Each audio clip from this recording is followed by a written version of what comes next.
Depuis la disparition des 43 étudiants mexicains en septembre dernier, la colère a pris le pas sur l'incompréhension. À travers le pays, des milliers de manifestants protestent et s'attaquent à des bâtiments officiels. Ils promettent de maintenir les tensions tant qu'ils resteront sans nouvelles des disparus. Retour en 5 points sur la situation. Que s'est-il passé le 26 septembre?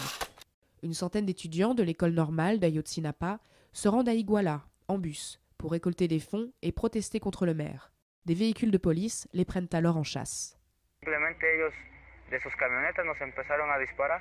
Algunos policías municipales sí se bajaron de las patrullas y nos empezaron a disparar directamente. Dans cette confrontation, 3 étudiants sont tués et 25 sont blessés.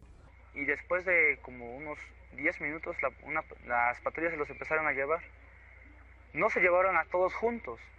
Fueron por grupos. Es por eso que más o menos me doy la noción, o nos damos la noción, los compañeros que estábamos viendo eso, de que se llevaron aproximadamente entre unos 25 y 30 compañeros.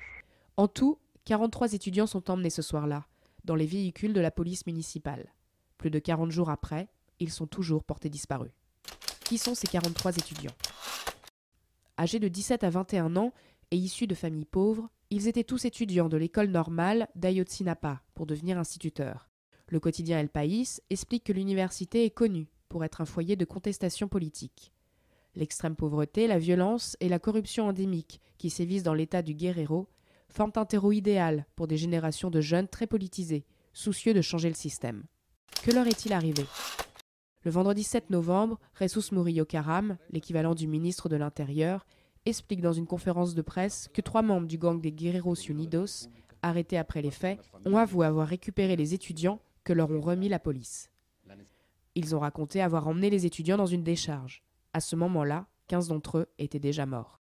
Los detenidos, señalan que en ese lugar privaron de la vida a los sobrevivientes y posteriormente los arrojaron a la parte baja del basurero, donde quemaron los cuerpos.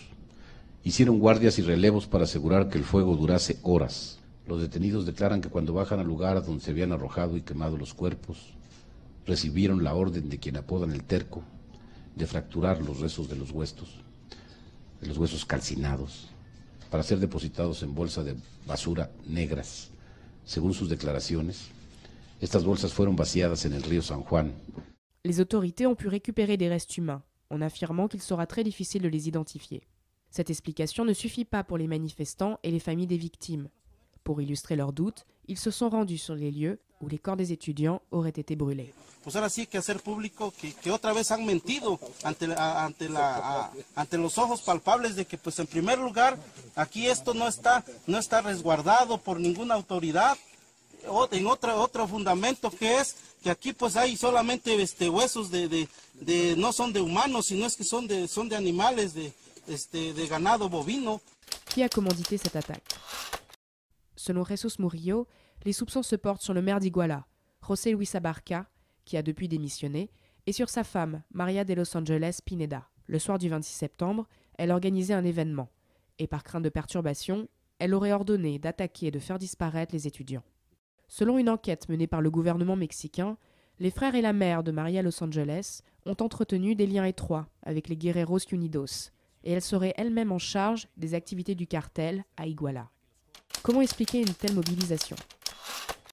Une semaine après la disparition des 43 étudiants, leurs camarades ont bloqué les routes vers l'aéroport d'Acapulco pour exiger des réponses et dénoncer l'inefficacité de la police. Grâce aux réseaux sociaux, le mouvement s'étend dans tout le pays et dépasse même les frontières mexicaines. Pour le magazine américain Economia, ce mouvement catalyse la colère des laissés-pour-compte, qui estiment que leur gouvernement ne se soucie pas de la violence omniprésente dans le pays.